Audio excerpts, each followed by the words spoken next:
Stephen Beardwood, founder of Veterans House Charity. How's it going? How are you, mate? I'm doing well. We just Yeah. got back from Toronto.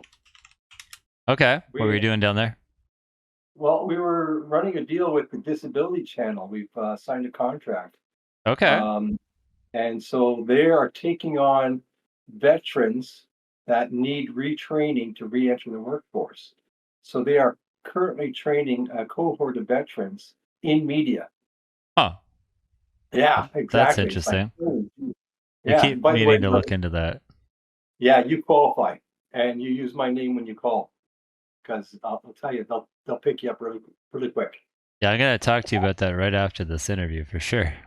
Oh, good. That completely slipped my mind, and given my current status, I would love to do that now. Yeah. Actually, that'd be Well, fantastic. it's amazing because it's tied in with the government of Ontario Yeah. for and all the retraining is certified through I think it's Mohawk. Yep. Um, Yeah. Yeah, they'll yeah, pay your whole slate. They'll pay your living, your accommodation, your transportation, everything. yeah, like the course is free. We cover the costs of that, Hmm. and I mean, to me, it's a win-win. Veterans get a second chance at life, and we get people who are actually going to take the interest in getting our stories out there and telling them. Exactly. So, And get yeah, professionally trained on how to do it. yeah, It's taken a yeah, long time, and I'm still not there. I've been doing this part time for 10 years, and I could be, my camera could be less exposed, my audio could be better. Everything could always be better, right? yeah. That's true. And but the most important thing is you could be taking your show and broadcasting it on multiple formats. Yeah, I could bring the bro show to television, which would be great. Yeah, It'd be amazing. yeah, and actually, we're connected through Sirius XM now as well, thanks to the Disability Channel. You hear that, Howard? We're coming, Mr. Yeah. Stern.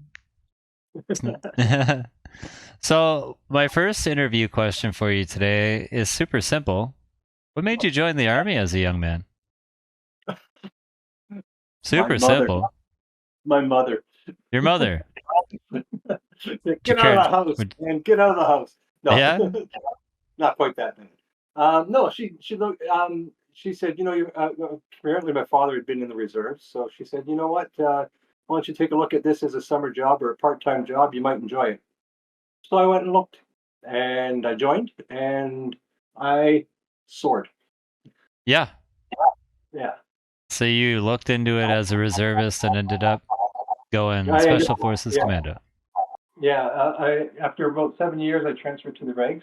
I'd gotten to sergeant in the reserves. I was Hmm. about 2 months away from a promotion to warrant officer. Um, Transferred into the regs, went back to a private. I advanced a little bit quicker than, like on the pay scales, and got my hook right away and didn't have to wait the full time to get my corporals. But yeah, you basically started over again despite your knowledge, Right. because there is a skill set difference between regular force and reserve. Yep. There shouldn't be, but there is. There's very little reason for there to be, actually. But Hmm. When I was in the reserves, our courses were like a third of the time of a Reg right, Force course. So I can kind of see it. They definitely elaborate each topic a lot more. yeah. Well, they condense them, but I mean, like if my trade level three, my first entry course in the regular force was 3 months in total, I think. It was a couple months in school and then another month practical. Okay. Um, I think that that's still doable for reserve forces. I think you just need to break the courses up a little bit more, Yeah. so Well, that I was one of the keeners, right? I wanted to go basic soldier, basic infantry, 2 week exercise, just like this nice 4 or 5 block every time I could. It kind of yeah, immerse you in the soldier environment. I was a college dude too, right? So I could see the advantage of having the shorter courses for reservists and the need for a longer course for a reg force guy for sure. yeah. But I think for the reserves, you can just do more, like more frequent courses, even True. though they're short. Yeah, very And true. there's no reason why you can't train them to the same, like a reservist, to the same level as a regular force. And there tends to be a larger turnover, so you're still probably going to have a faster um, acceleration up the ranks, Right. because there's turnover. But there was never really any reason that, from my experiences, why, like, 'cause when I left the reserves and entered the regs, it's not like they were teaching me anything new. Right. Or, I just They had to were go just through the, reiterating for you. I just had to go through the course so that they confirmed that my standard of um, expertise is where they needed it to be, Right. right? So and I think that's in part because there isn't a lot of inconsistencies from um, one reserve unit or one reserve command to another. And once again, that's a fault of the system, but it's also a fault that should be able to be corrected. Right. Well, and then that leads me to my second question, that of what you can talk about, what'd you end up doing? It, well, I got to tell you, it was what I think it was around year 2 or 3 in the reserves. We all went up to Petawawa for an exercise with the regular force. It was a couple of weeks in August. We had direct support from the at the time would have been Two Field Dam, but Two Field Dam is part of the airborne battle group, Okay. right? So they hold a couple jump companies.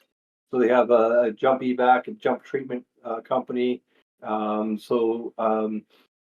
We end up working with a lot of the airborne, and I got back home along with every other guy that had, and gal, by the way, that had gone on that exercise, and we all went, "Got to go airborne, got to go airborne, definitely got to go airborne." Right? I Right. mean, we were right. We saw it. It was incredible watching the performance level. Like not just the physical, but the skills. It was night and day. This was a whole new level of soldiering Right. that I hadn't been exposed to. And so for the next year, everyone kept talking about, how they're going to go airborne, but they never really went. And I Yeah. thought, screw this shit. I'm going. Bye. I'm leaving. So I left and I ended up transferring to the regs. And the first place I went was to Two Field Dam, got my jump course, worked with the battle group for 3 years, and then went to the regiment for 3.5 years. All right. Yeah, and And were you any that you can talk about, any active theaters of war that you care to oh, describe? yeah, I ended up in Somalia with the airborne regiment, and of course we got raped for that. Mm. Yeah, so I'm not sure how much most people in Canada know. What I find is that they know very little. So what had happened was back in '85, um, Walter Reed Medical Center in the U.S. Mhm. decided they needed to have this new drug for malaria, but the um, pharmaceutical companies really didn't want to develop it because they knew it was going to have problems. Right. They had a bunch of contracts pending, so they developed it anyways. But they put a caveat along with it. Anyone who wants to use it had to do a safety study. And in '85, WHO did a safety study because they were using it for NGOs. And in '87, they published that study and it showed a 38% neuropsychiatric injury rate. And that equates physically to a encephalopathy of the brainstem. So there's chronic encephalopathy of the brainstem, and the brainstem, different areas tend to seizure at different times. It's not a grand mal seizure, but Mm. it does affect different systems. So you could lose your balance at any time. You can get gastrointestinal problems, break out in rashes. You have muscle pains and aches. You have changes in your personality, massive hallucinations that can tell you maybe a little bit uh, uh, how bad those hallucinations can be. Mhm. Um, but the reality was that this was 5 years before they decided we had to have that to enter Somalia. So in '92 they procured the drug. Initially they put it in under the safety study, um, but they wouldn't allow those amounts under the safety study. So they canned the safety study, got the drugs anyways, and sent us off and ordered us to take them. Under the And guise of malaria treatment? Like yeah, in a desert, anti-malaria? in a desert, no mosquitoes. Yeah. No swamp right? in a desert. Yeah, right.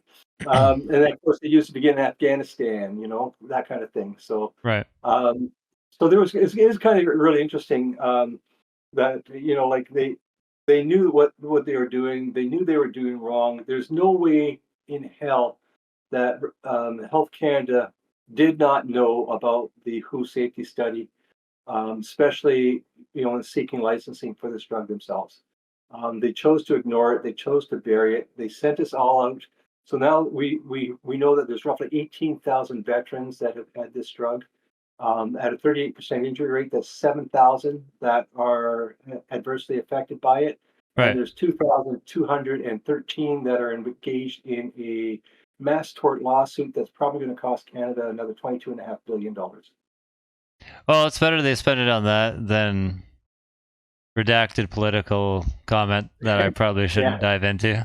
yeah, CBC's exactly. great. CTV's great. We love our government. Yeah, yeah. But so yeah, it's just they call it the nightmare drug for a reason, Mm. because once you take it, your life turns into a nightmare.